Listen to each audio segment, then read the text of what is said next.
ये उसे समय की बात है जब महाभारत का युद्ध हुआ था। राजा मोरध्वज अपने महल में बैठकर खाना खा रहे थे। उनके साथ उनकी पत्नी भी बैठी थी। उनके परिवार में खुशी का माहौल था। उनका पुत्र ताम्रध्वज, जो कि 12 साल का था, वो अपने कमरे में खेल रहे थे कि अचानक द्वारपाल दौड़ता हुआ आया और बोला, महाराज, द्वार पर 2 साधु खड़े हैं और उनके साथ एक बूढ़ा शेर भी है। वे आपके महल में भोजन करने की मांग कर रहे हैं। महाराज बड़े प्रसन्न हुए और भोजन से उठ खड़े हुए। महारानी बोली, महाराज, भोजन तो कर लीजिए। राजा मोरध्वज बोले, हमारे द्वार पर कोई साधु खड़ा है और बिना उसकी मांग पूरी किए मैं भोजन नहीं कर सकता। और यह कहकर महाराज मोरध्वज द्वारा की तरफ चल दिए। जब वे द्वार पर पहुंचे तो उन्होंने देखा कि एक साधु और उनका एक चेला साथ में एक बूढ़े शेर के साथ खड़े थे, जो दरवाजे पर खड़े होकर राजा मोरध्वज का इंतजार कर रहे थे। मोरध्वज हाथ जोड़ते हुए बोले, मैं धन्य हो गया आपका दर्शन पाकर। कहिए, मैं आपकी क्या सेवा कर सकता हूं? साधु बोले, हम भूखे हैं, हमें भोजन चाहिए।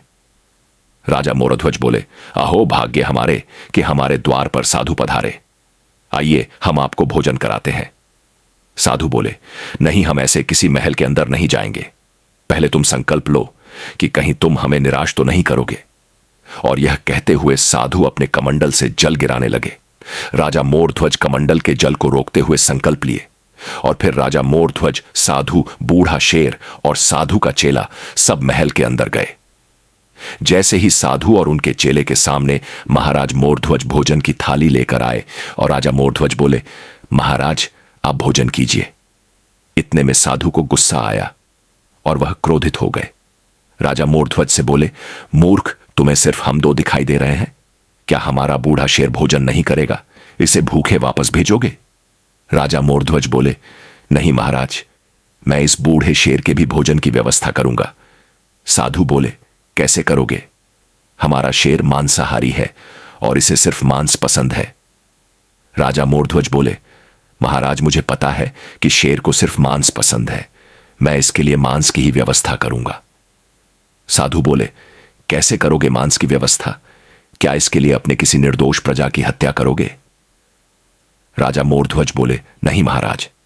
साधु बोले, तो क्या इसके लिए किसी निर्दोष जीव की हत्या करोगे? राजा मोरध्वज बोले, नहीं महाराज। तो फिर कैसे इसके मांस की व्यवस्था करोगे? राजा मोरध्वज बोले, मेरे जांग में मांस है। मैं अपने जांग के मांस को काटकर शेर को भेंट करूंगा। साधु बोले, लेकिन हमारा शेर बूढ़ा है और तुम्हारी जांग का मांस कठोर होगा। हमारा शेर इसे चबा नहीं पाएगा। राजा दुखी और निराश हो गए। फिर साधु ने याद दिलाया, राजन, तुम संकल्प ली हो कि हमें भोजन कराओगे। क्या तुम्हारा संकल्प झूठ हो गया? और यह कहकर साधु उठ खड़े हुए। राजा मोरध्वज साधु के पैर पकड़ लिए और रोते हुए बोले, महाराज, आप ही कोई उपाय बताइए, परंतु भोजन छोड़कर यहां से मत जाइए। साधु बोले, सुना है तुम्हारे घर में एक छोटा सा 11 साल का बच्चा भी है, जिसका नाम ताम्रध्वज है। बच्चों का मांस नरम होता है। उस मांस को शेर बहुत अच्छी तरह से चबा लेगा। यह सुनकर राजा मोरध्वज के पैरों तले जमीन खिसक गए।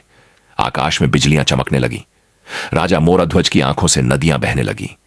राजा मोरध्वज का शरीर थर्रा गया। राजा मोरध्वज रोते हुए साधु से बोले, महाराज, आपने यह क्या मांग लिया? साधु बोले, अगर नहीं देना चाहते हो तो मत दो, हम ऐसे ही लौट जाते हैं। राजा मोरध्वज बोले, नहीं महाराज, अगर आप हमारे द्वारा तक आ गए हैं तो बिना भोजन कराए आपको जाने नहीं दूंगा। लेकिन महाराज, उस बालक पर सिर्फ मेरा अधिकार नहीं है, मेरी पत्नी का भी अधिकार है। एक बार उससे मैं सहमति लेना चाहता हूं। साधु बोले, जैसी तुम्हारी इच्छा। लेकिन ध्यान रहे राजन, अगर शेर भोजन करेगा तभी हम भोजन करेंगे, अन्यथा भूखे लौट जाएंगे। राजा मोरध्वज आंखों में आंसू लिए धीरे धीरे अपने पत्नी के कमरे की तरफ गए और रोते हुए सारी बातें बताएं। राजा मोरध्वज की बातें सुनने के बाद महारानी को ऐसा लगा जैसे आसमान फट गया, धरती समंदर में समा गई। लेकिन फिर भी आंखों में आंसू लिए महारानी साधु के पास गई और साधु से अपने बच्चे की जीवन की भीख मांगने लगी। लेकिन साधु को तनिक भी दया न आई। तब महारानी अपनी आंख से आंसू पोंछते हुए कहीं, महाराज, हम तो अपनी पीड़ा को सह लेंगे, लेकिन मेरे बेटे का भी अपना एक जीवन है। एक बार उससे भी पूछ लेती हूं कि अपना बलिदान देने के लिए तैयार है या नहीं। साधु बोले, जैसे तुम्हारी इच्छा। राजा मोरध्वज और महारानी अपने बेटे ताम्रध्वज की कक्ष में गए। उन्होंने देखा उनका बेटा ताम्रध्वज खिलौनों से खेल रहा था। अपने माता पिता को आते देख राजा मोरध्वज और महारानी की तरफ बढ़ा और उनके पैर छूकर प्रणाम किया। राजा मोरध्वज और महारानी अपने पुत्र को आशीर्वाद दिए। महारानी अपने पुत्र को सारी बात बताई। इस बात पर ताम्रध्वज मुस्कुराए और ताम्रध्वज अपने माता पिता की बात मान लिए। महाराज मोरध्वज, महारानी और उनके पुत्र ताम्रध्वज तीनों कमरे से बाहर आए। साधु के सामने अपना सर झुकाया और हामी भारी यह देखकर साधु मुस्कुराए और बूढ़ा शेर दहाड़ा। ताम्रध्वज हाथ जोड़कर आसन में बैठ गए। साधु ने कहा कि बालक को महाराज और महारानी स्वयं आरी से अपने हाथों से 2 भागों में छिड़ेंगे और इस बीच कोई भी अपने आंखों से आंसू नहीं बहाएगा। यह सुनकर महाराज और महारानी का मानो कलेजा बाहर आ गया, लेकिन महाराज ने संकल्प ले लिया था, इसलिए संकल्प को पूरा करना महाराज का कर्तव्य बनता है। सैनिक आरा लेकर आया। महाराज और महारानी मिलकर ताम्रध्वज को बीच से चीरने लगे, मानो खून की नदियां बह रही हों। ताम्रध्वज के 2 टुकड़े जमीन पर पड़े थे। तभी साधु बोले, एक टुकड़ा शेर को दे दो और दूसरा टुकड़ा फेंक दो। यह सुनकर महारानी रो पड़ी। महारानी को रोता देख साधु को गुस्सा आ गया और बिना भोजन किया साधु लौटने लगे हैं।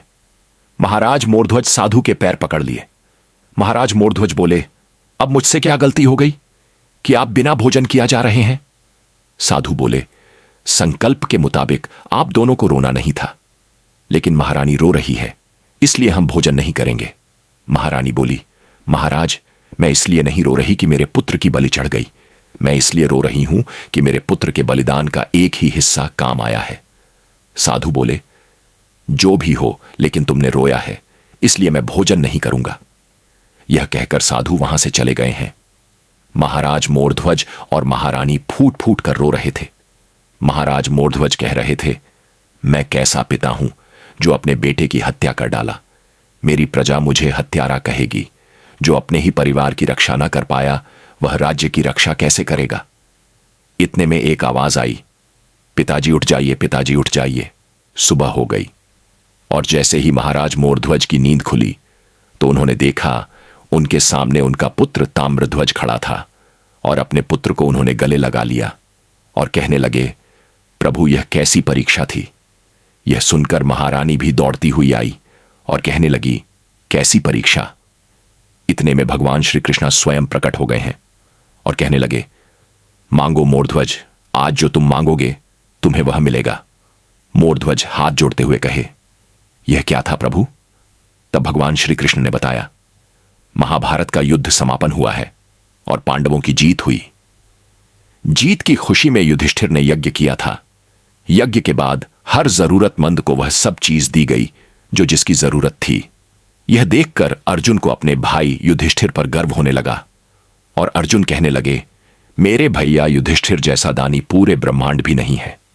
तब श्री कृष्ण ने कहा, ऐसा मत कहो अर्जुन, तुम्हारे भाई युधिष्ठिर से भी बड़े दानी ब्रह्मांड में भरे पड़े हैं। श्री कृष्ण के बातों पर अर्जुन को विश्वास नहीं हो रहा था। तब श्री कृष्ण ने मोरध्वज का नाम लिया, लेकिन फिर भी अर्जुन को विश्वास नहीं हो रहा था। अर्जुन के विश्वास को जगाए रखने के लिए और अर्जुन का घमंड तोड़ने के लिए भगवान श्री कृष्ण एक साधु का भेष बनाए और अपनी माया से एक चेले और एक बूढ़े शेर को प्रकट किया और मोरध्वज की महल की ओर चल पड़े।